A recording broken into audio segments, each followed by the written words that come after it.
mamma internetā atrada informāciju, kad ir atklāts bērnu stūrītis jauns pēc remonta. Un izdomāju, kad jāapmeklē. Brālītim patīk biblioteku apmeklēt. Jau pirms tam ir gājuši vairākas reizes pēc grāmatām. Cik brālītim gadi? Brālītim, var teikt, 3 gadi būs tagad. No Lūbēždas. Un ko jūs atvedāt? Mēs atvedām aparatūru priekš teātra. Priekš mūsu priekšnesumā. Jā, Agri un Ada.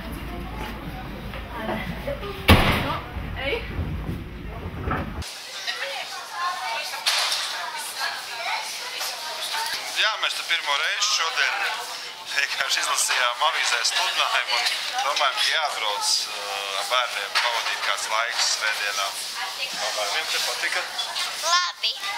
Brīvdienas ir un skolā ir brīvlaiks, tā kā kaut kā jau jādomā, kā bērnam ar ko nodarboties brīvajā laikā. Viņa tā kājas.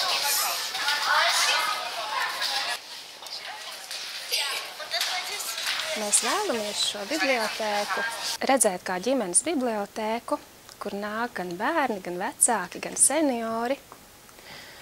Un tāpēc šodien mēs esam sagaidījuši ļoti daudz bērnus. Jūs jau redzējāt, ka pirmajā stāvā bibliotēkā ir ļoti daudz bērni, kuri atraduši savu nodarbošanos.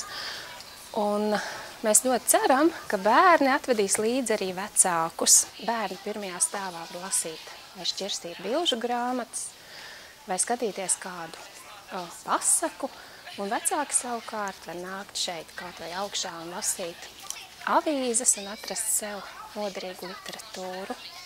Šajā gadā mēs esam beiguši pirmā stāva renovāciju, gan informācijas centru, gan daiļliteratūras abonementu, kur ir telpas ieguvušas jaunas krāsas, siltas kļuvušas, gaišas un aicinošas ikvienam lasītājam. Mums, protams, priekšā ir vēl lieli darbi, jo vēl ir 3. stāvs un jumts, bet tā ir nākotne.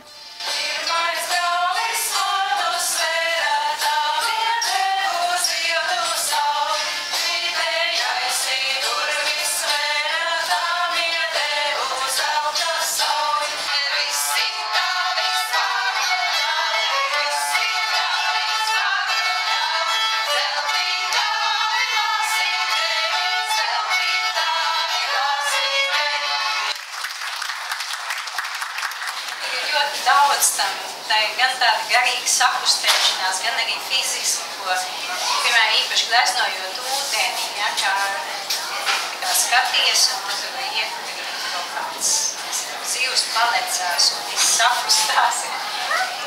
Tas arī, ka, protams, ka bērns, ka viņš sakustās mākas miesās, tas ir kāds noslēpums, un tas ir brīnums. Tagad viņš sakustās, tu apzinies, ka tas ir brīnums. Varbūt man ir pamainījies tāds stils. Iepriekš viņš bija tāds vairāk sastingušāks, bet tagad es sāku gleznot savu upi, kurai blakus es dzīvoju, un arī šī ūdens gleznošana man arī mainīja to vispār tādu gleznošanas stilu. Bet tas vairāk ir tāds iekšējs pārdzīvojums, es nezinu. To nevar vārdos izstāstīt, vienīgi skatoties darbus. Par ziediem runājot, rozes ir tās, ko es visu laiku baidījos gleznot, jo viņas ir pārāk skaistas. Un tad, kad mums ar Kārli pagājuši gadu bija rožu kāzas, mums daudz rožu aug mājas pagalmā, bet mums vēl sadāvināja draugi rožu stādas, un tad mums ir tik daudz rozes, un es šovasar ķēros klāt, tā teikt, metu bailes pie malas, un tieši šī ūdens gleznošana man palīdzēja arī rozes gleznot. Jā, un tagad es esmu ļoti aizrāvusies tieši ar rožu gleznošanu, un es gribu to turpināt darīt.